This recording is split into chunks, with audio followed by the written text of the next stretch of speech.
Welcome to It's Called Reality. The discourse for people who give a shit. The discourse, gotta love it. I'm Willow. I'm Brianna, and today we're going to talk about the whole Mormon wives, Bachelorette, Taylor Frankie Paul situation properly, and there is a lot of ground to cover. Yes, there is a lot. But first, just a quick note. This episode is going to cover domestic violence, so if that's a trigger for you, go ahead and skip it. If you or someone you know is currently affected by domestic violence, please call the National Domestic Violence Hotline. We will have resources for Canada and the US in our show notes. Okay, let's get into it. Mm-hmm. So yeah, like we said, we're going to be talking about the whole Taylor Frankie Paul Bachelorette cancellation, Mormon wives situation that we're in. And Disclaimer right at the top, we are recording this on April 18th, 2026. So this in the middle. Information is still coming out. So we're just going to outline the facts of the case and get into who Taylor Frankie Paul is and then talk more about it in a bigger sense. Macro. Yeah, the macro, right. The macro. Exactly. Yeah. Neither of us are domestic violence experts or anything, so we're not going to get into the nitty gritty of things because I don't think we can really make that call. We don't really know these people, but we will pass judgment on the characters at least that we perceive on TV. So, all right, this all starts way back in 2020, the year of our Lord 2020. The year was there a time before starts. that? Here that the timeline ruptured and we went on this dark path. Okay, so Taylor Frankie Paul, she is a now 31-year-old influencer, and she was the founder of MomTok, which is a group of young Mormon women, obviously, in Utah that were making lifestyle TikToks together. Did you know about MomTok back then? Was that on your feed at all? No, my TikTok in 2020 was somebody come get her. She's dancing like a stripper and a lot of dog talk.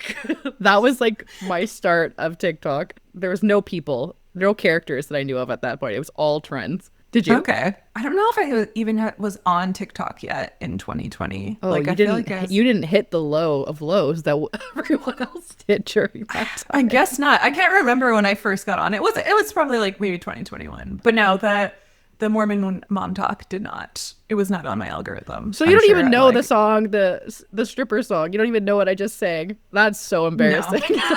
Oh my God. But I love that for you. The Wild West. Oh man. All right. Then by May 2022, these women, they had built up a huge audience. They had real influencer careers by that time.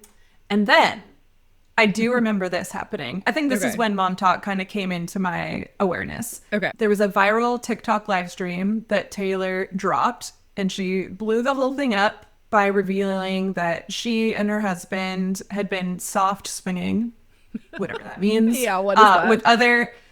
With other couples within MomTok. And she said everyone in MomTok's doing it. Most of them denied it. And then later it was kind of confirmed, okay, it was actually only Taylor and then a couple other women, including Miranda, who's on the show now. And Taylor, in this viral TikTok that, broke MomTok, admitted that she broke the arrangement because she had an affair with someone else in the group. So she broke the arrangement of this off-swinging thing, and that ended her marriage. She admitted all of that in the live? Yeah, I think so. All of it. Dang. I think it was there was rumors swirling, I think. And so she just decided to come out and be get ahead of it or whatever. And Yeah. Did you ever watch the live? I feel like I've seen clips of it. Okay. And I just remember seeing people's takes on it and it kind of being in the news. I think it's the fact that they're Mormon, right? It makes it so sensational or whatever. Because sex positive Mormons, and also they're really young, and also they're moms, but they're also really hot. Yeah. And I also grew up around a lot of Mormons, so but Canadian Mormons. Yeah, it's not a different vibe. This. Yeah.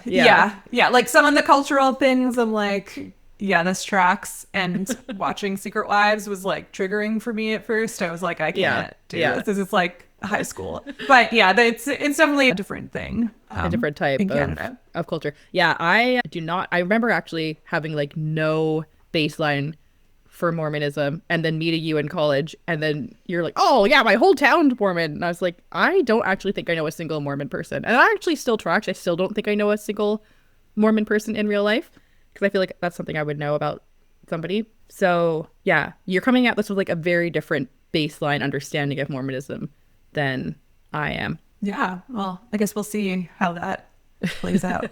Okay, so back to 2022. Taylor's marriage ended and she starts dating Dakota Mortensen.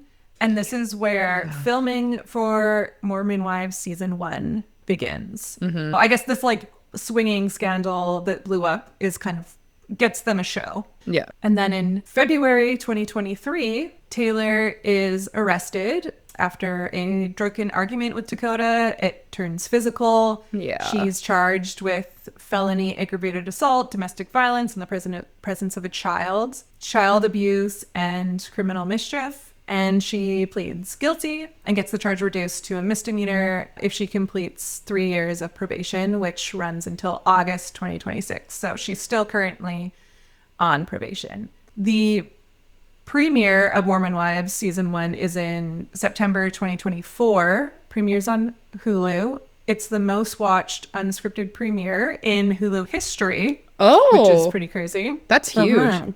Yeah, bigger than the Kardashians. That's crazy. Yeah. Yeah. And the very first episode includes police body cam footage of the night that Taylor was arrested. So that's how the series starts. It's like very up in front, like this happened. And like even the details about a child being involved are, I'm pretty sure, included in the episode. I don't remember that, but I believe it. But I remember being like, how did they get this police body cam footage and then air it on TV? Like, that feels gross and also logistically like wild. And then there's like a huge break between that pilot episode and then when the rest of the, I guess like that happens, and then they're like, oh, does the pilot pick up what's going on? And then like a bunch of time passes, and then they actually continue with the rest of the show for the first season 1. So yeah, but I guess not a secret to everybody watching that it's like this incident happens and then you carry on watching. Yeah. It's the inciting incident of the whole show. Then so there's like a bit of a time jump, and in the first episode still though, Taylor is still with Dakota and they're rocky. Yeah. Spoiler alert. It's going to be rocky the entire time. And it reveal that she's now pregnant with his kid. So seasons 2 to 4 of the show kind of follow rapid succession over the next couple of years. They show Dakota and Taylor's relationship. It continues on and off throughout the series. Their son's born in April 2024. And seasons 2 and 3 are really edited as like a redemption arc for Taylor. Yeah. It seems like she's really put in a good life. It's like they frame the incident as her like rock bottom. Yeah. And show her going to therapy and like all this stuff. Yeah. So, I'm like cheering for her the whole time. Like season 1, like there's a vulnerability to her that just like she's been doing a lot of shit, but you just can't help but like her. And they're like talking to everybody about this. They're like, yeah, like she's just so vulnerable. Just like she pulls you in. You like want to cheer for her, even though like she's not living a great role model type of life, but you still are like cheering for her. And I think definitely that's a huge part of the editing and like the storyline. And she's like integral to that season. Yeah. And I want to get more into that too. Yeah. After this, it's like, why is she someone that we cheer for? Yeah. Because I remember you saying you really liked Taylor, and I had a really hard time with her for the first couple seasons, just because like I just couldn't. Their relationship, I was just so over it. I was over it in season 1. Oh yeah. And like, but then eventually she did win me over too. So I'm just we'll circle back. Yeah, we're gonna be in lots of circle backs. We're gonna be spinning around.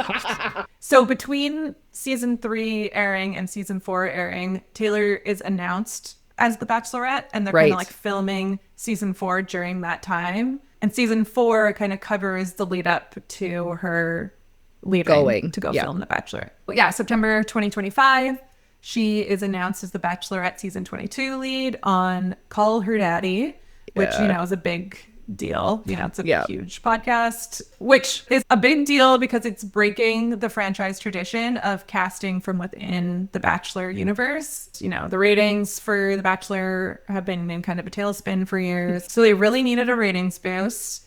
And this was a really big swing, casting someone who was already like famous outside of the show. Like I think she had like 6 million TikTok followers, as well as like this built-in audience with Mormon Wives, which is like this huge successful show that's like already also in the same network. So it kind of like makes sense that way. But because of Taylor's past, and she's just kind of known for being like messy. Yeah, put that air quotes in there. It was a controversial. Yeah, I know. I know. I'm starting to hate that word. So it was a really controversial pick. And The Bachelorette films in late fall 2025. And it's kind of like, will she be putting the toxic relationship with Dakota behind her like once and for all? No, she will not. Oh my God. Yeah, watching season 4 and like, I don't know. So like she gets announced as Bachelorette, and when the announcement happens, you think, oh my God, finally, her and Dakota are done. She's going on Bachelorette. She's going to find love. She's turning a new leaf. She's moving on. And then you watch season 4 and you just watch how she's like, it riles me up because I'm like, you are literally not even planning to do the Bachelorette for love because you're still fucking Dakota the entire time. And it's just like, oh my God. Yeah, my blood is boiling. Because watching this, I was just like, are you fucking kidding me? Okay, so what were your initial thoughts like when she was announced on Call Her Daddy? Like, what did you think? Were you happy? And you excited or like? I was happy because I had been, like, I watched Bachelorette. I think I started in like 2018, 2019. I started with Hannah B's season. No, who's the guy of her season? Oh, Colton. Was it Colton? Really? That's what season she was on. Was it? I didn't know that was the first season I'd watched. Okay, watched Colton's season. His season was the first season I had watched. And then I was hooked. And then, I watched Hannah and then Peter. And then like I think I stopped watching. Oh God. I think I stopped watching Clayton's season was the last season that I watched. And that was several years ago. You didn't watch Gabby and oh my God. Rachel? Okay. Gabby and Rachel's season was the last season that I watched. Okay. Theirs must have been the true last season. Yeah, that makes sense. Love Gabby. That was like Gabby Stan. The best. Iconic. Yeah. She's the best person to come out of that franchise. Yeah. Love Gabby. Yeah. She's so funny. She's so funny. I loved her on that season too. The date with Clayton when they're in Toronto and they see a dog like on their date and then they cut to her just on her back on the pavement like the dog. He's so cute. He's so cute. She's just so funny. She's literally iconic. I feel like she was just meant to be iconic from the get-go. Yeah, so I think Rachel and Gabby season was the last season I watched. And yeah, so that would have been several years. And I stopped watching because I was like, it's just very dramatic. And the way that they pit people against each other isn't enjoyable anymore. And like no one ends up finding love and sticking together. And I was just like, I'm not into it anymore. And I don't know. Like Gabby is great post Bachelorette, but even their season was like kind of shit.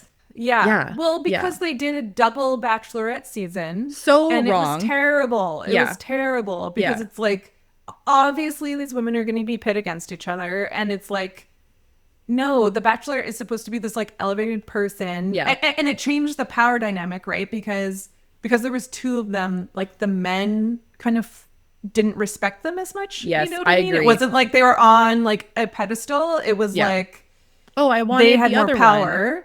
Yeah, and they could go and so that like ruined it and I felt so bad for them. Like I really like Rachel too, actually, like post I don't really see much of her. She comes up on my For You page every once in a while, and I'm kind of like, oh yeah, she looks different with like her bleached eyebrows. I'm like, that's kind of it. Like she doesn't take up space in my feed. Yeah, so I was like, I want to watch it, but then every time I was watching The Bachelorette towards the end and The Bachelor, it just left me feeling gross. Like I was just like, I don't like to watch this. So when they announced that Taylor Frankie Paul was going to be The Bachelorette, I already like watching her on TV. So I was like, oh, I will enjoy watching this because I already like her on her current show. I will watch The Bachelorette again.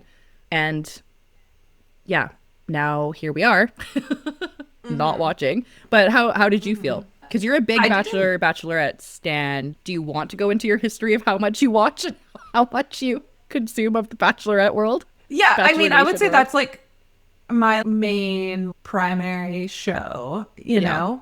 Or at least it was. And I have been keeping up with it, but I agree, like it has gone like kind of steadily downhill since the pandemic, and like the ratings have reflected that. I don't know if just the producing or what, but it just hasn't been as good for sure. It's like it's either been boring or just like so dramatic in a gross way. But like in a cruel way. Yes. Yeah. And it's like, this is mean and just not authentic. But when she was first announced, I was kind of like, Taylor, I just, with something, I don't know, the toxicity. Tell me more. Take a pause and just like dig in, because I actually want to hear, what the words are to the grossness that you're saying. It's hard now because my perspective did change on her. Like at some point I was like, okay, I do kind of like her, but rubbed me the wrong way in that I don't like when people use saying like, oh, I'm just being honest, or I'm like just so authentic, and but you're actually just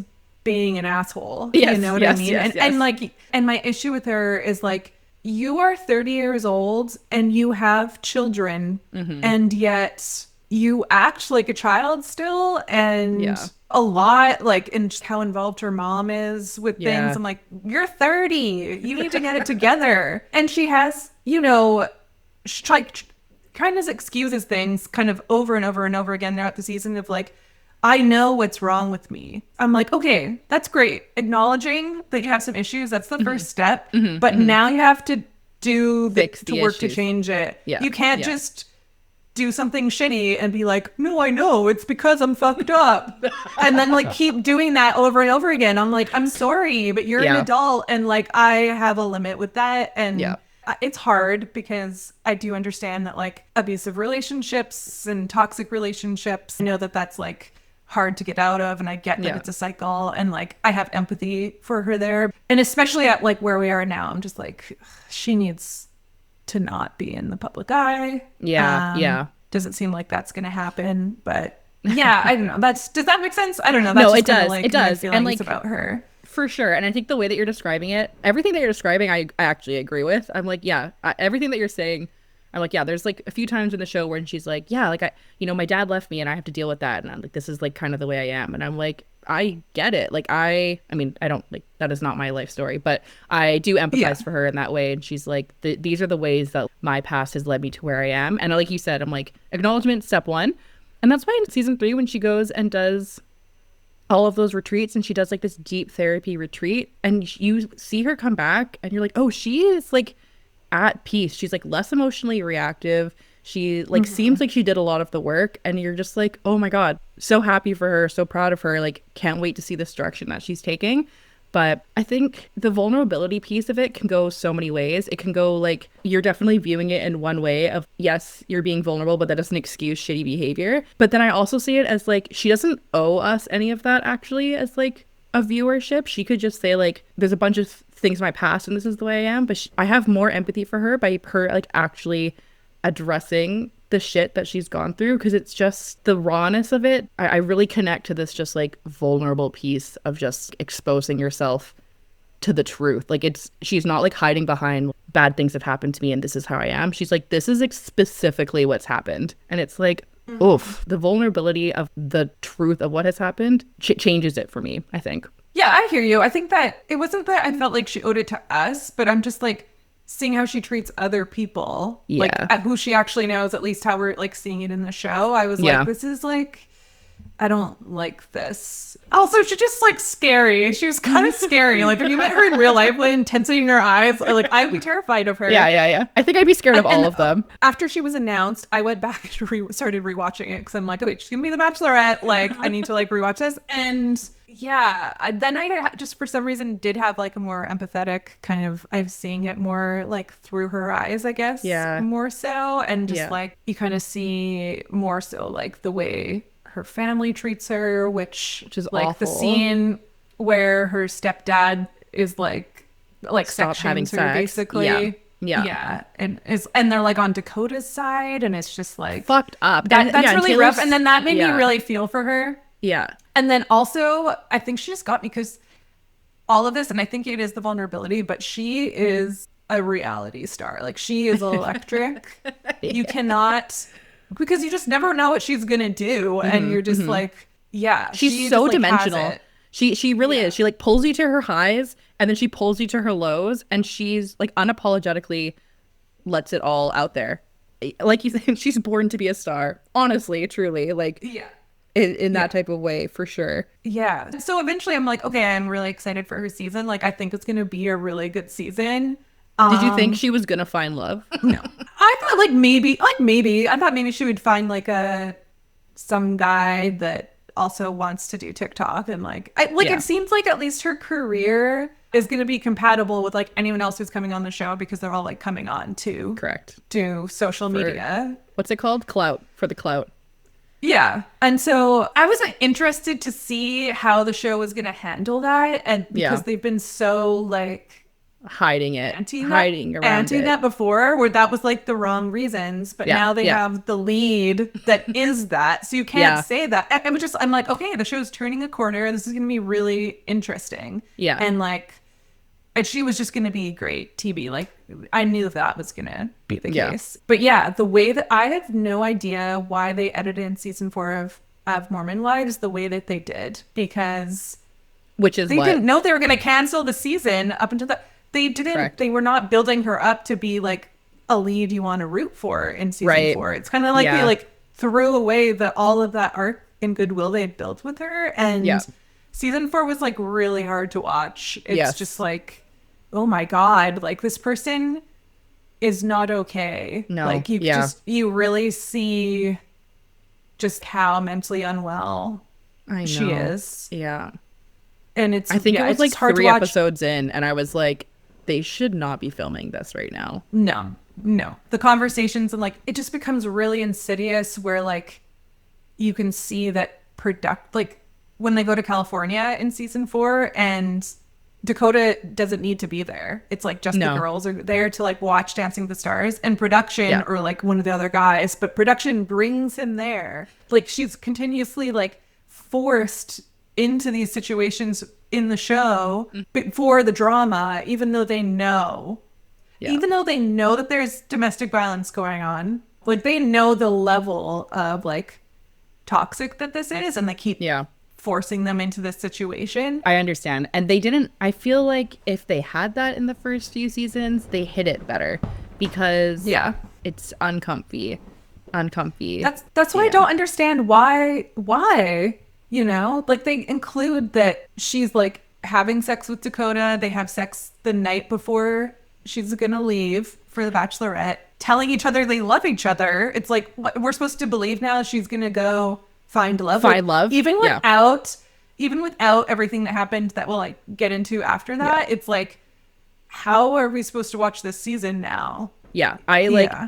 Watching that, it just made me so pissed off, because it actually made me want to watch The Bachelorette less, even though like, and it's because it's like, well, The Bachelorette and Bachelor, they aren't real, you know. It's not like you're not there to get married, but by it being so blatantly obvious, I just like didn't want to watch it, because I'm like, you're just gonna go through the motions of The Bachelorette, and then you're gonna come home and like, it's literally it was like Jed and Hannah B, where Hannah B chooses Jed, and then they go back, and then she finds out that he had a girlfriend before and was like planning to go back to her after, and he was just using it for like clout for his music career, and it made him look awful. Everybody hated him, everyone was cheering for him, like that. It was like watching the screen just exposed of how the non-leads with bad intentions show up on the show. And it just pissed me off. It just really pissed me off. Because, we know that it's fake, but I mean, there's elements of it that are real. You know, like people do find love. Like, and that's the narrative, like foundation of the show. Like that's what they're telling us that we're watching, right? And we need to be able to buy into that a little bit, even if we know that it's like, you know, WWE like wrestling, right? It's I still want to like be able to buy into the story, and now like I can't, because it's like, what are we watching then? Like, why are we doing this? I can't root for anybody because I know it's not gonna go anywhere. That's how I feel too. I at least want to pretend that you could like somebody and like would leave Dakota for this person, and yet now I'm here being like, you basically just said that you're gonna wait for him when you get back. Like that's just so annoying. Because you don't want her to be with Dakota so badly that it's just like even more of like a gut punch, because you're just like, oh, she's not leave gonna get out this of it. Asshole, leave this shitty man. So let's get up into the incident that's leading led the show to be canceled. Spoiler alert. So February 22nd, 23rd of this year, there is a new domestic violence incident between Taylor and Dakota. They both file allegations against each other. And remember, Taylor's still on probation. So if she is charged, it's a big deal. Yeah. And this is separate incident from 2023. And then apparently there's another incident from 2024 that Dakota also filed. So there's like 2 investigations going on. And I think it was like March 4th. That's when season 4 of Secret Wives premiered. So this is all going on while season 4 is airing. Again, kind of showing the lead up to The Bachelorette. On March 7th, this is like was later reported. Did you know about this? That the Mormon Wives cast, they were currently filming season 5 at this time. So season 4 is airing, they're filming season 5. They had a Zoom meeting with Disney execs saying they don't want to film with Taylor anymore because one cast member says it's a dangerous situation, it's a sad situation, and we don't know how to navigate it because Taylor is our friend. Meanwhile, I did not know that. Yeah, so they went to the executives and were like, this is not good. Meanwhile, Taylor is continuing to do press for the upcoming Bachelorette season. Like March 8th was the Oscars, and she was at the Oscars. They kept pushing her out, even though they knew that this was currently happening. What did you hear? Well, I heard that because all of the girls of the cast are executive producers for Mormon Wives show, and I heard that they made a decision to stop filming.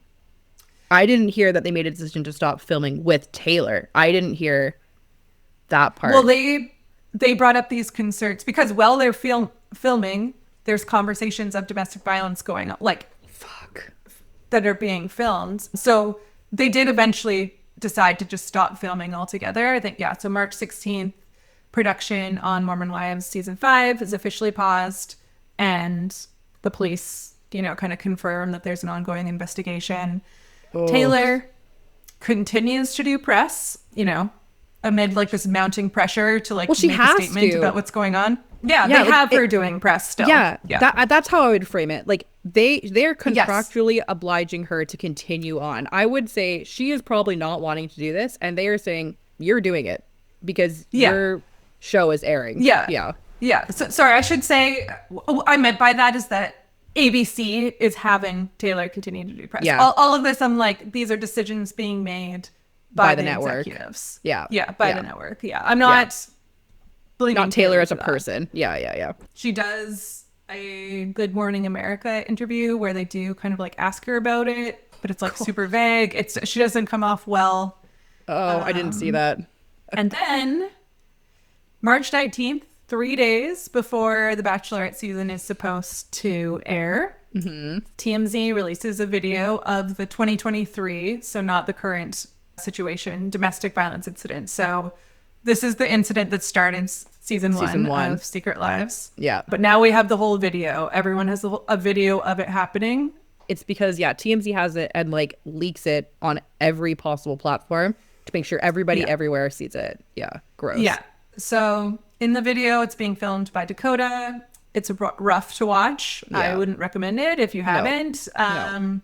It shows Taylor throwing bar stools at him. Her daughter is in the room crying. You can hear her crying. And it appears that one of the bar stools hits her daughter. Yeah. So, it's hard. And so hours later, then ABC makes the decision to pull Taylor season, claiming that they hadn't seen the footage until TMZ published it. And that's the reason why. Because they're obviously aware that this incident occurred, Everybody is. before casting her. So it's just the optics, obviously, though. Like, you can't. And sorry, Taylor just to clarify, when they pull it, they don't, do you know what they say specifically? Because I don't think, like, in terms of indefinitely or temporarily, do you remember what they say? I think they say at this time. So they like say potentially temporarily. Yeah. And it's like in light of this new video. So we're almost up to date, and we can like really dig into it. So Dakota and Taylor both filed restraining orders against each other. Dakota's given temporary custody of their son. Taylor's granted 8 hours of supervised visitation per week. And then this week. Per week. Yeah. Per week. Yeah. That's sick. That's awful. Yeah, their son is like 2. Yeah, that's not even 2 hours a day. Like, that's not even an hour and a half a day. Anyways, that's so gross. for her. Like, that sucks for her. Yeah, super sad. Then April 15th, so this was just a couple days ago, the DA declined to file charges against Taylor. So they said that some of the incidents that were reported are outside of the statute of limitations. And then the more recent ones, they just said lacked sufficient evidence. So no charges have been filed against either of them. Obviously, there's still like a custody case going on. And yeah, so currently up to today, again, it's April 18th. The Mormon Wives cast is reportedly ready to start filming again. Hulu hasn't confirmed. The future of Bachelorette's still super unclear. And we'll get into this, but it should be mentioned that Dakota is still appearing in Alex Cooper's Unwell Winter Games, which is a new reality show on YouTube that was filmed like last winter, I guess. And he was also, this was part of season 4, but he filmed for Vanderpump or Villa season 3. Yeah. And Hulu has decided to cut him out of that shows. Oh no, apparently the crossover is highlighted in the early episode of season 3. The visit features Mormon Wives cast with tension surrounding Dakota's involvement due to concerns over his behavior and toxicity. Some fans reported Dakota was edited out or minimized. Others noted his presence in the episode, making it a highly discussed, contentious moment of the season. So I guess it aired. I haven't seen it yet, but I guess it aired and he is still in it, but they just edited him down to less. Yeah, he probably had a storyline and they just cut that out, I'm assuming. Well, at the top... Because as we know, he sleeps with someone while he's there. So not surprising. But yeah, this without even clicking on the link, the title of this Reddit post when I do a Google search says, watching the Dad Talk episode of Vanderpump Villa. It's crazy. They said they completely edited out Dakota. When they didn't, he was in both episodes. Okay, well then there you go. There you go. So no repercussions for Dakota. Awesome. Yeah, and I will be watching Alex Cooper's Winter Games show, but me either. From what I've heard, he's getting a very good edit in that. Like he's like a romantic. He's like in a love triangle. He's like a romantic lead, basically. My face is disgusted. Cool. I'm disgusted. That's boo. Yeah. Boo. Okay, let's start with like the Mormon Wives machine of it all. So we've kind of talked about this a little bit, but like let's talk about her redemption arc that they edited in and like why she's somebody that you like can't help rooting for.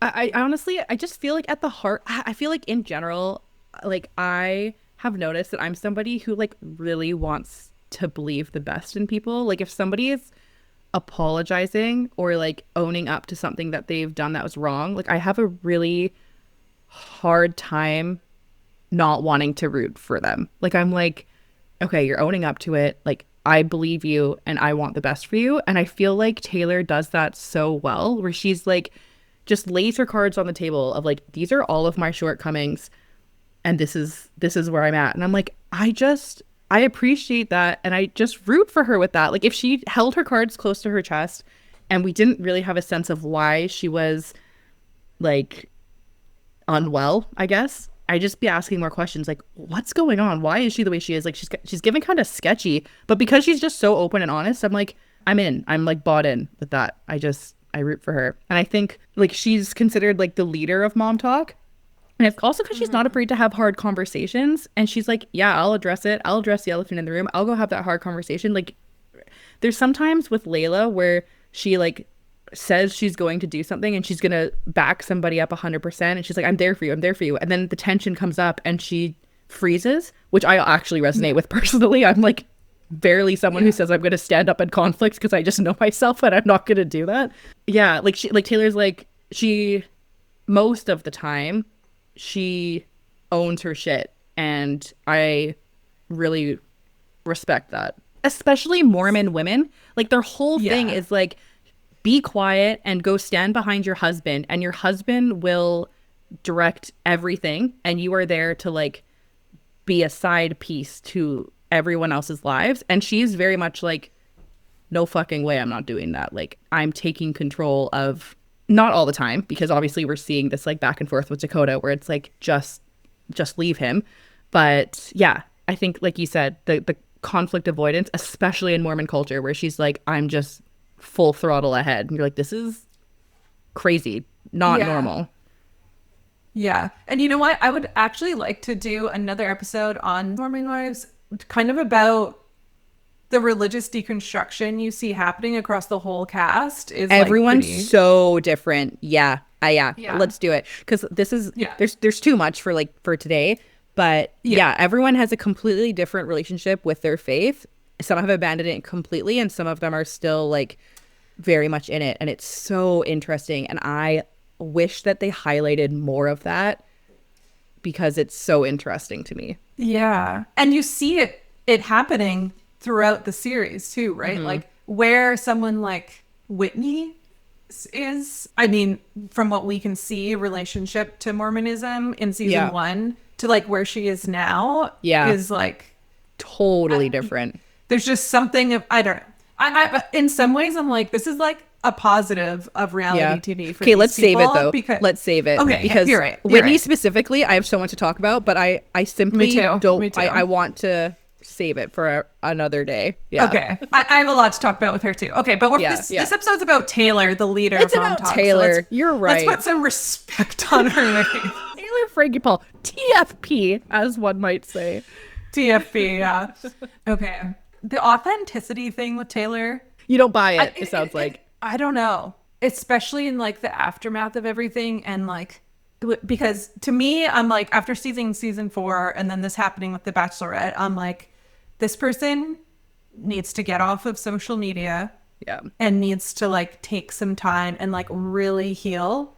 Yeah. You know, and I don't think that she can do that online, but she's not doing that. And what she's posting, I'm just like, it's like sympathetic things, right? Like now all of her posts are like Bible verses. Oh, and like, I don't maybe follow that's any of them actually.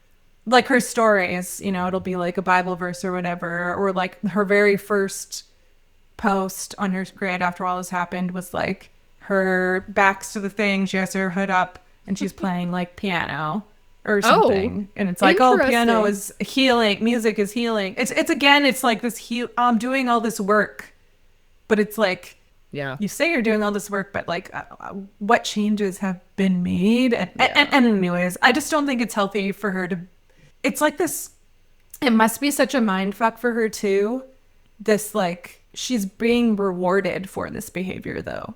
And I think that's why she needs to get offline, because we are all responding to it being like, yes, we love your vulnerability. You know what I mean? Yeah. Yeah. Right. Yeah. Like she hasn't lost any followers, I don't think, which is kind of crazy. Anyways. Okay. Let's step back for a second and kind of talk about like influencer moms / like kids families, like pros and cons. I feel like you had some interesting stuff in the notes about this. Yes. I have interesting stuff in the notes. Yeah, because I made notes. You say for a show about Mormon wives, there's not a lot of kids on camera, and you like I did say that. Yeah. First of all, do you want to talk a little bit about like your own choices for keeping your daughter offline, or? Yeah, sure. Yeah, I have a daughter. I have a huge following on social media. I have a whopping 2,000 followers on my Instagram. I'm pretty sure 1,500 are bots. So I don't even know where they came from. Just like in general, right? Like not even the fact that you do have like a public profile, because you don't post her on your private profile either. No, yeah, that's true. I have a personal and a quote unquote professional, which is, it was used to create yoga content, and now I don't teach yoga, and now it's just a public facing page. But on either party, even close friends, like no faces. I don't gamble. I don't even send photos of my daughter in the DMs. I like do not post her face in like as much public arenas as possible, and that's a personal choice. Like I'm not against anybody who chooses to post their photo on their kids online. Every parenting decision, I feel like, is a personal choice, so there's no shaming there. I'm sure I do things that people think is awful, and that's totally fine. I mean, you know, not awful, but like it doesn't align with them. That's fine. But yeah, I personally don't show the face. I have to, honestly, I have anxiety, and I catastrophize to like what's the worst case scenario. And I don't want the worst case scenario to even be a possibility. So for the sake of just not even having to worry, I just don't post her face. And yeah, that's basically it. So it is interesting to me that people with big platforms are still posting photos of their children, because I think it is people with humongous platforms that have cause for concern. So much so that actually legislation is coming into place for, I mean, a variety of things. Like there's legislation in the States, in certain states, where children need to be compensated for showing up online. If your family's income is based on content creation of your child, they need to be compensated just like child actors, where they need to have their own bank account set aside and money needs to be funneled into their accounts to be compensated.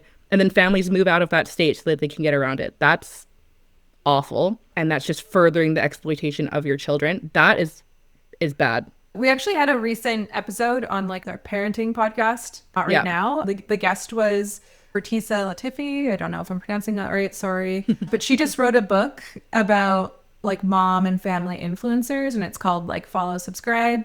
And she just talks about like the really interesting nuance there. Like she comes at it with like very little judgment about why people make the choice to put their kids online, just like in this economy, right? It's like, especially in the States, Brianna and I live in Canada where there's like slightly more of a social safety net, but like especially in the States where it's like childcare is super expensive, like everything's expensive, healthcare. You also have to think about like paying for their college at a certain point, right? And so it's kind of like, why wouldn't I do this? Yeah, exactly. Like, why wouldn't I make money for my family this way when it's right there? So she does follow kids who are adults now who did grow up online too, and it's like some of them grew up and are okay, and like sometimes not. And because even now as like my daughter gets older, like she's almost 2, and I feel like I also don't post her name online, which that's also a personal choice. But yeah, like, and any photos I do post, it's normally the top of her head or the back of her head, but those posts always do so much better. And it's like, yeah, if I showed her she has a cute back of her head. It's the back of her head is ridiculous. But yeah, it is like, oh, if I just showed her face, I'm sure my engagement would skyrocket. But I personally see it and I get it. And it's like anytime I post even about her or with her, even though you don't see her face, the content always does better. And like, I don't want my account to be a momfluencer family account. I just want it to be a reflection of what I'm doing in my life. So a lot of the content is about me, but then a lot of it also has her. So yeah, it's wild. It's a weird space to be in for sure. But I actually like, so I like that in Mormon Wives, where it's literally called, well, I guess it's called Secret Lives of Mormon Wives and not Secret Lives of Mormon Moms, because that doesn't rhyme and it doesn't have the same catch. But it's called MomTok, so they're all moms. Yeah. And the only child's face that you really see a lot, because you see a couple of them a little bit, but the only face you see a lot is Taylor's recent child, where her and Dakota's child. And I don't know if that's because I don't know why. I don't know why he's the one that we see the most on screen. Well, I'm sure it's because both of his parents are characters. I think that's part of it. And I kind of say that for all the wives, most of the wives. But they're like central to it, and like he was born like within the show. You know what I mean? Yeah, that's true. But I think they all probably just have different boundaries with that. But they post them online, but then they just don't post them in the show. So it's like, it'd be different if we didn't have access to them at all. But if you want access to them, you just go follow their pages. And sidebar, like it was weird with Demi, where like Demi's child's name comes up in the first season like often, and then in the second and third season her name gets bleeped out and it's like redacted, but her name is public knowledge and it's on the first season. So it's like something changed, she didn't want it anymore. But if you watch season 1 to get to season 2 or 3, you already know her daughter's name. Maybe it's because like on your socials you have more direct control over it versus like the show where, I mean, they're executive producers now, but at least at the beginning they didn't have as much control over like the edit and everything. So that's fair. I never thought of it that way, where it's just like you don't even know what type of things they'd be like, okay, you're doing this with your child today, and it's like, I don't want to do that, but that's the direction that you're giving me. I never thought of that. Because their kids are in it. Because you see them going to like events and stuff with their kids. They're just like not really front and center. You know who is in it a lot? Their husbands. You have a note about that here too. You're like, unfortunately, as the show progresses, we see more of the dad/husbands.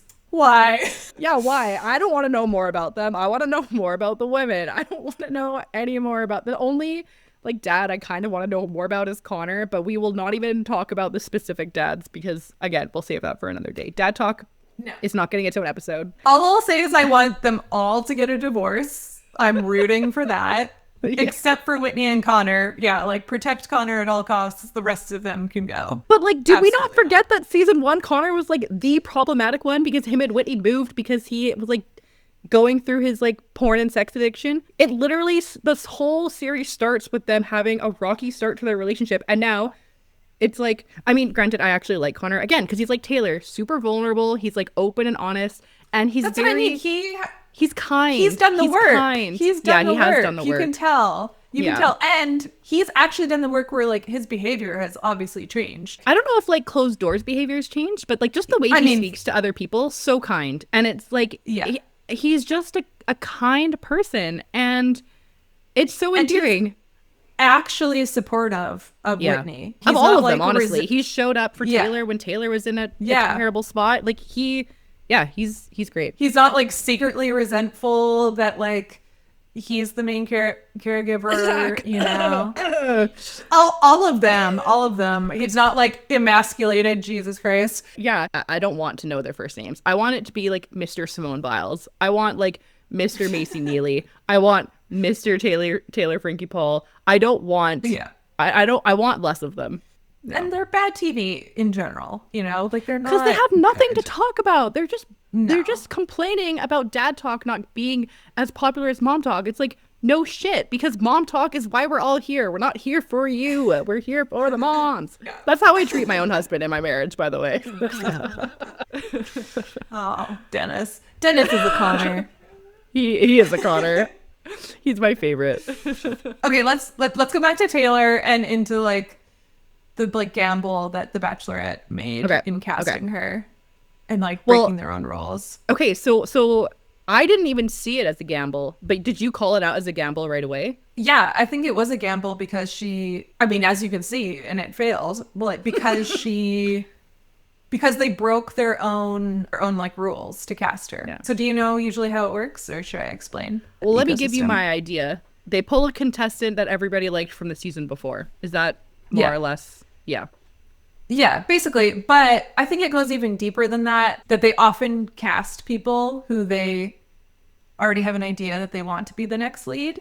And then that whole season is constructed in the edit to get that person as far as possible. Wow. And to build that person up so that you want them to be the next lead. So they're either going to give them a really good like victimization edit or something, right? Where it's like, oh no, they were so in love and it was ripped away from them at the last second, and now we want them to have that chance. And it's like quite well documented, like that they have cast people to be the leads before. And too. Sometimes it probably changes a bit just based off of like what happens in the season. Like you probably have a few people in mind, and sometimes probably it's someone unexpected. Like it's never like written in stone, but they definitely have someone that they're like, it's like, be on your best behavior, do everything we want you to do, you could be the next star, make sure you follow what we're asking for. But like, is that how you want to live your current season and then future season, like just as a pawn for profit?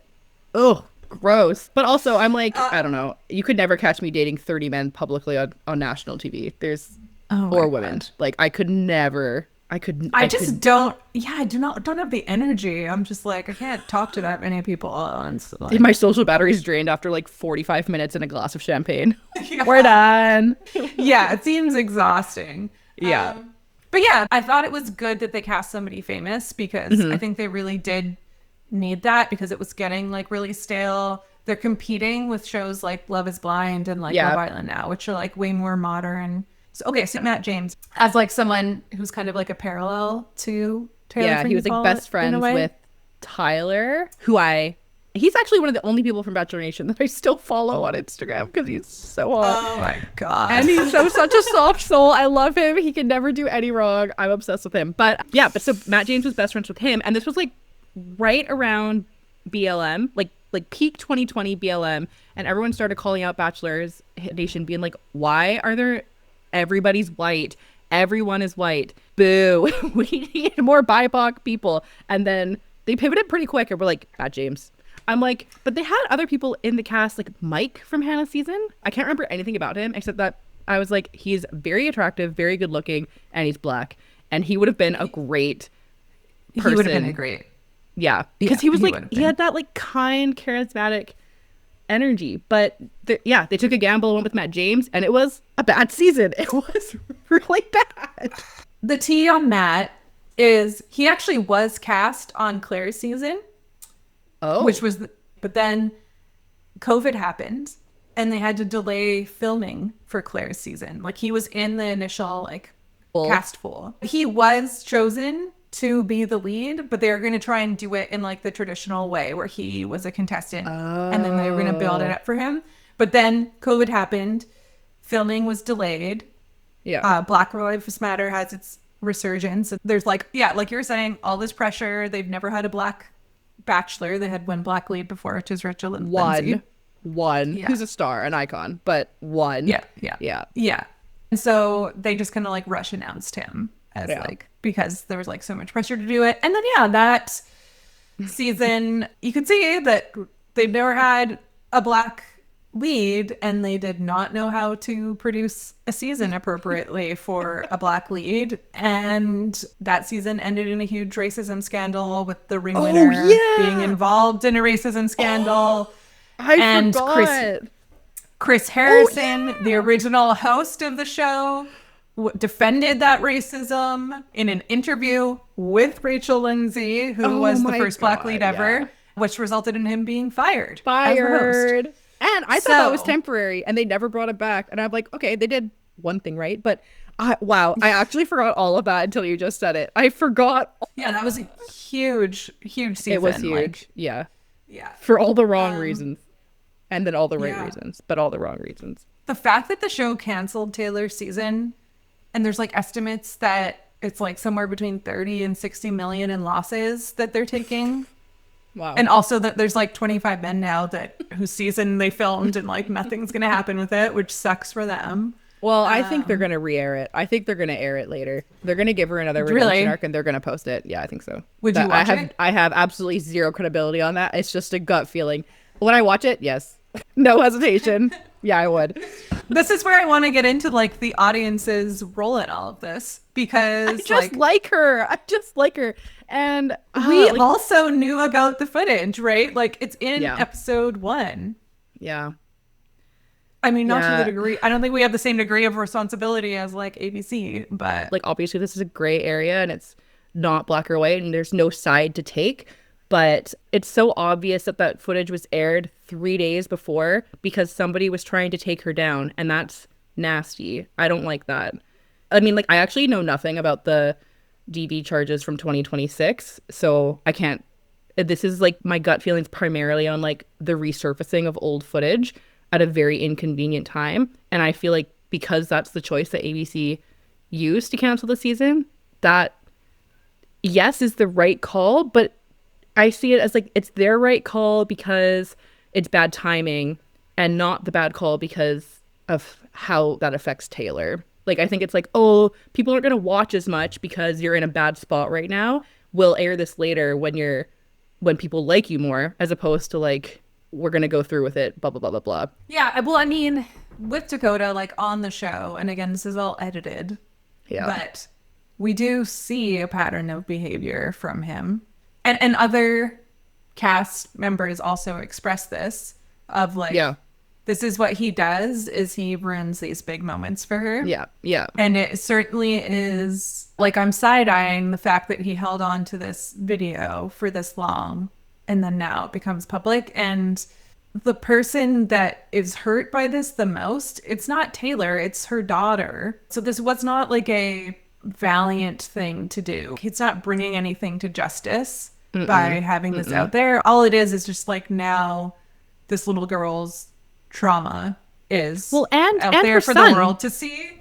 And like everyone, it's just awful. And like, I mean, it's just so complicated and I don't like it. I don't know if I would watch it with the same enthusiasm that I originally was going to watch it with, but I honestly, I think if anything, it's just piqued my curiosity more to be like, what happens? I know there's like a bunch of spoilers and stuff. I don't think that they're gonna release it. No, I don't see that's how good. They can. Yeah, I don't see how they can. So you think they're just gonna eat it? But I think so. But I don't know. Who knows? You had a note here that I thought was good. That the fact that women in the public eye are like, and women in general, are punished more than men. Yeah. Like, especially, you have this note about men who play football, have all these domestic abuse charges, and they, like, Yeah. are still glorified. Yeah. Obviously, again, not saying anything that Taylor did was right or, like, No. excusing her behavior. But if men are not held accountable and she is facing a huge amount of punishment for it, and I don't know, it's just like, I guess it's because we just expect that kind of behavior from men. I mean, I remember, like, you were in my fantasy football league for a while, and I based my fantasy football off of how hot the guys are. It's called Team Hot Guys, and, like, that's where it's at. And the one year my sister was in the league, and she's like, I want Team Good Guys. I want guys who don't have any, I don't want guys who have any criminal record. Do you know how far down the fucking list she had to go to find people who didn't have a criminal record? That's fucked up. Like, it was, and she did not do well that season because her top performers were so bad. Why? I actually, side note, like, the CFL has a huge partnership with domestic violence, and they actually don't recruit anybody with a domestic violence record. They do not support that in any way. So obviously it can be done. NFL chooses not to follow that pattern, which is pretty fucked. Yeah. Yeah, the NFL is fucked. But it's also because they all have CTE. Well, you that know? Definitely doesn't It's help. like there's a direct correlation there, or like causation, I would say. Yeah, but I mean, like, and not to always talk about Trump, because I try not to say that word ever in my life, but like, he is a convicted felon and he is running the US. And Taylor Frankie Paul cannot air her season of The Bachelorette. It just doesn't make sense. And like, yeah, anytime women have their mistakes aired, they're just immediately canceled, and men just don't get canceled nearly as much as they should. And that's definitely a macrocosm of society. Like, why do we give them so many chances, and why are they not held to the same standard as women? And it's especially, I think, because she's a mom, right? Because we that definitely is part of it. Hold motherhood to this like higher moral category that dads are not held to. 100%. Yeah, it is. I'm not saying any of it's right. It's definitely not right. I think everybody should be held accountable for all of it, but that's not where we're at. And women are being held more accountable than men, and everyone should be held accountable. I don't think the answer is nobody should be held accountable. That's not the answer. But everyone should be held accountable. And that's literally not what we're seeing. They even, like, with Vanderpump Villa, we literally just found out that they told us he was going to be cut, and then he wasn't. He's still on air. He's not seeing any negative consequence, like financial or like really reputational, like consequences for this. Yeah. And I will not be watching his like you said, I'm not watching him on Unwell. I'm not watching him on Vanderpump. Like, I'm not watching him, but I would watch Taylor's. Yeah. This other like reality TV podcast that I listen to and I really, really enjoy and I really admire their work in this space is called Love to See It with Emma and Claire. And that when they were covering this, they made this point that this like really reminds them of how we treated starlets in the early 2000s, like Britney and like Lindsay and all that. These women that are having like a genuine mental health crisis. They were girls. They were like not even 20 years old. Very young women. Yeah.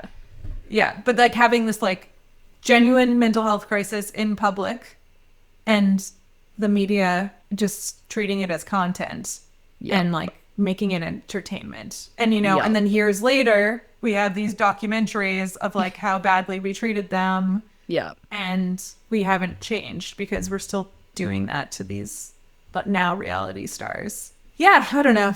We're all part of the like machine that's creating the conditions for this to happen. I mean, more so, I know. I put the blame more so on like the networks and production companies first, because they're like setting up that system and we're like reacting to it. You know, it's like they're putting this edit together. I don't know. I mean, I also love a wholesome show. I would be more than happy to watch these sane people and cheer with them for their victories. Like I would, like watching Taylor's redemption arc is so satisfying. I actually don't like to watch her at her lows. I like to hear about them, but I want to see her upswing. I want to see her on her upward trajectory. I don't want to watch her downward crashing spiral. I actually think that's the worst. That's the worst, to me, the worst part of watching TV. I don't like watching that for them. I like knowing that they're on the up and up. And so, I mean, I love the wholesome. Give me more wholesome. I don't want the drama. Like, Yeah. Yeah. I think that these production companies still have this like very old school mentality of like what it is to make good TV. Yeah. And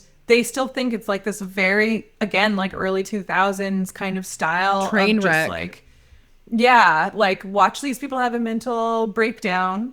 I think we've like, yeah, we progressed past that. Like, I don't think most people want to watch that. In The Bachelor, and I think this is really where they've gone wrong, it's like ultimately the show is inherently dramatic. The premise is dramatic enough, right? Like, Oh, like you're there's gonna cutting be people? it's gonna be like compelling without all this other like gross stuff that you're talking about that they do that's like too much. And it's like if for good TV, right? And it's like, no, if you just ultimately we do want to have this happy ending. And you're not letting us have it. We need the happy endings because the world is really sad. I Let know. us believe in something. Literally. Even honestly, truly, it was just watching two people fall in love and there weren't anybody else. I would actually watch that. I'm trying to think of what interesting. show. Yeah. It is interesting. I just want to watch their interactions. I just want to watch them court each other, and I just want to watch them be nice to each other. That's what I want. Like the pods part of Love is Blind where they're just, most of them are just very sweet. I'm like, that's very nice. And then you meet them in the real life and they're just assholes. And I'm like, what the fuck? I actually think that's also just macro for like dating in general, which is so unfortunate. Yeah. I would be down to just watch two people fall in love, and they don't need all the dramatics. Yeah. But was that article, I think one of us sent each other about like the fact that it's hard to find like good men to cast in these dating shows. And it's kind of a reflection of, it's hard to find that good was men Love in is Blind. general. Yeah, they're like, we're not casting bad people. We're casting the best of what's coming in. That's the other thing, the domestic violence part of it. It's like, this also isn't new. Like, this is the first, the women versus men thing too, right? There's been so many men cast on The Bachelor, like, recently that have domestic violence charges against them. Like, that's horrifying. The very last Bachelorette, Jen Tran, was also the very first Asian American lead. Her ring winner had all this drama come out later about all these like restraining orders he's had against him because of past relationships. And it's like, these are the people that you're cast. It's just like, to put the lead in that position, it's like, we don't want to watch that. We don't want to watch you put women in unsafe positions. Like, your audience is all women. Oh, that makes my stomach hurt. They knowingly, right? Because they know it. Right? They know it. 100% they know it. 100% they know it. It's just like, this is how you treat your first Asian American lead. It's like, come on. Yeah. As an Asian person, we get no respect. All right, let's end on something a little lighter. Let's just do like what you're watching now. What's bringing you joy in terms of reality TV? We don't have to get into like, I just finished the new stuff. season of Love on the Spectrum. Oh, okay. Loved that. Okay, maybe not so joyous, but I found out that they don't get paid. Really? I saw that some of the contestants were like, we don't get paid. It's just an open door for us to basically land post-season deals. And I was like, that you're doesn't fucking surprise lying. me. I mean, okay, we're supposed to go into something lighter, but I just want to say that reality TV contestants aren't unionized. And There needs to they're be- not part there of needs a to be union. unionization. Like, yeah. So there's just like, it's just open, whatever the fuck, open season on treating them like not humans. I don't like that though, because that show, I really like Love on the Spectrum. I haven't seen the new season yet. I'm like kind of saving it for when I like need it, Yeah. Going through a rough time. My concern with that show, I think they do treat them pretty well, but if they're not paid, that kind of raises my concern that it's like kind of exploitative in a different way. I completely assumed they were getting compensated for their work. I did not realize that they're not compensated. That did not sit well with me. And part of it was like, oh, it's because, once they're compensated, then they lose a lot of their disability benefits. But I'm like, then just compensate them more. This is a huge show. You could pay them a lot of money and then they wouldn't actually have to so worry. they don't need the benefits. The benefits. Like, the fuck? So unsure of where that lands, but I did enjoy watching that. Anything else you're watching right now? Yes, I started watching, which this is not my first, but I'm like actually into it, Real Housewives of Rhode Island. It's the new season of Rhode Island. It's like a new Because there's a series, Bachelor person on new there, franchise. right? Yes, yeah. Ashley Yeah, Iconetti on it. So it's like, this is Okay. interesting. And I'm pretty hooked. It's good. Yeah? It's Ooh. good. I think he'd be into it. I love Housewives, but I haven't watched it in a really long time. It's like, I think I haven't gotten into it because there's so many of them. And I'm just like, where Yeah. do I start? Some of them have so many seasons. I Yeah. need to start from the beginning so I know the lore. And Yeah. so I'm like, okay, there's this new season coming in. I can start at the beginning. And because Salt Lake City was just, I tried with that one too. Yeah. And it was just Yeah. way too, they're like bananas in That's that what one. I've heard. Like, Because Jenna I'm just Shaw's like, in it, I right? can't even, yeah. Yeah. And one of them's married to their grandpa. It's like, oh my God. Utah, baby.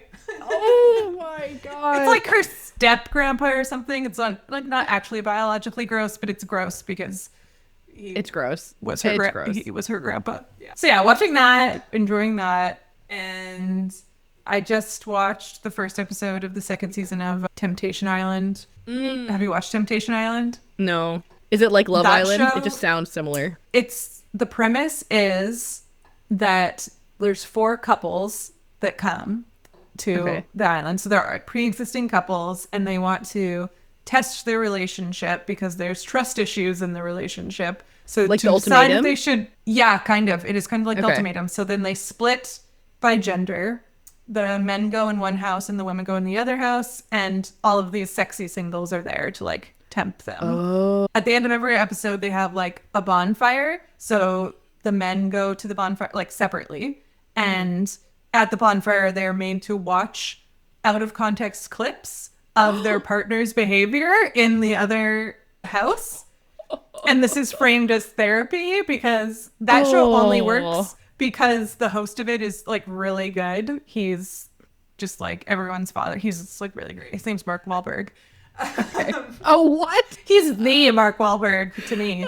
Anyways, it always, like in past seasons, and I'm sure in this season too, how it always goes is the men, and then again, usually I'm like, we don't know these people, it's edited. No, the men are legit sociopaths. It's terrifying. Oh my God. Where it's like, they'll see one, like the women always, it's like, it always starts off, they're like, oh, it's so hard to be apart. What are we going to do? And the women are just like having like emotional conversations with like their tempters, and the guys on their side are just there to like listen to them complain about their boyfriends. And they say things like, I just wish that he didn't like criticize my body so much and stuff like that. And like that's the clips that they'll send that the guy will see, and he'll be like, I can't believe she's talking about me negatively to another guy. And then he'll use that as justification to go fuck somebody. And like immediately. And so then his girlfriend has to watch. But it's also like, you're 25 and you guys have been together for a year. It's like, just No, you're break showing up on the show to get a quote unquote free pass. And like, what are we doing? Yeah. And if you're going on that show, the answer is break up. Like the ultimatum. You're contemplating showing up on the show? You get interviewed one time, immediately pass. But I'm watching it for Mark Wahlberg. I want him to be he should, you know what they should do? You know the couples therapy show? Did you watch that? Oh, I love couples therapy. Orna? Yeah, they should do, Orna. They should do crossover episodes. What they should do is have Orna come in and give them couples therapy. Iconic. Apparently she does like 26 sessions with them apparently. And we only see like snippets of a few. Okay. She sees them like a lot. Why can't Orna be my therapist? I know. She's so great. I love my therapist, but I actually don't want any of my sessions aired ever in my life. So that shit's staying behind closed doors. Absolutely not. No, I would be bad. I want her to like me too badly, which is, you know, kind of my downfall with all therapists, but Amen. Amen. I know. I'm like, oh, I make my therapist laugh. That's really dangerous. Afterwards, the session, Dennis will be like, you guys were laughing a lot in there. I'm like, I'm pretty cool. I'm pretty popular, actually. I am paying my therapist, but she does laugh at a lot of my jokes. I'm pretty sure I'm her favorite patient. It's fine. Oh my God. One time she told me I always look forward to our sessions, and I thought, I'm her favorite. That's amazing. That is amazing. I would love that. The high I rode. All right. Should we end with like something? Yeah. Let's end. Something Let's to, end like- with something. Let's wrap it up. How do we wrap it up? Okay. Well, I guess it's hard to like come to a conclusion with this stuff because it's ongoing, right? Yeah. I think the takeaway is just really like I don't know if it's so much of a takeaway, but, and we've like kind of covered it already, but just like evaluating how we treat women in media. Yeah, that's where my head was going too. It was like, I think at the end of the day, how do we support the people that we want to support? And is supporting them, giving them another season, or supporting them, allowing the step that they need to step away and focus on themselves? Is it the financial component? Is it the fame component? Is it the behind the scenes component? Like, how do we truly support somebody that we want to support? And I think that answer varies for everybody. And I definitely know where the producers' answers lie, but what is the duty of care that these production companies, these like huge conglomerates have towards the people that are making them all this money? This is not an isolated incident. There's always been this like complicated relationship with like contestant welfare. So an example of this is Love Island UK had 3 deaths connected to the show, where 2 former contestants and a former host all died by suicide, like shortly following after the show. Yeah. And it led to like an overhaul of the show's protocols. So they had to have like psychological assessments before filming. There's mental health first aid on set. They get 8 weeks of therapy after leaving the show, social media training, financial advice, like all of these supports. And I think like that should be the standard in the industry. The minimum, for sure. And then also that reality TV contestants should have a union as well, I think. Yes. Yeah, definitely. It's exploitative. And if we think about the people and the draw to why we would go on reality TV, is it not for money? It's usually for money. You're working. Yeah, it's labor for sure. Yeah, for sure. Yeah, I think honestly, I think the whole take this away is that we need to hold networks and the systemic components to a higher regard. We need to demand better for the people that we want to see have it better. And we need to stop demanding that from the people and start demanding it from the big ones. And have all of us reevaluate like what makes good TV. Yeah. 100%. I'm here for the wholesome. I'm here for the upward trajectory. That's what I want to see more of. You know how they always go like, will MomTok survive this? I was just thinking that, will MomTok survive this? Will either franchise survive this? Who knows? Will any of us survive? Stay tuned to find out. That's It's Called Reality, the discourse for people who give a shit. Find us at It's Called Reality on Instagram and TikTok, and go to itscalledreality.tv to get all of our episodes. Please hit subscribe and leave us a 5-star review. And tell your group chat. That's how we grow.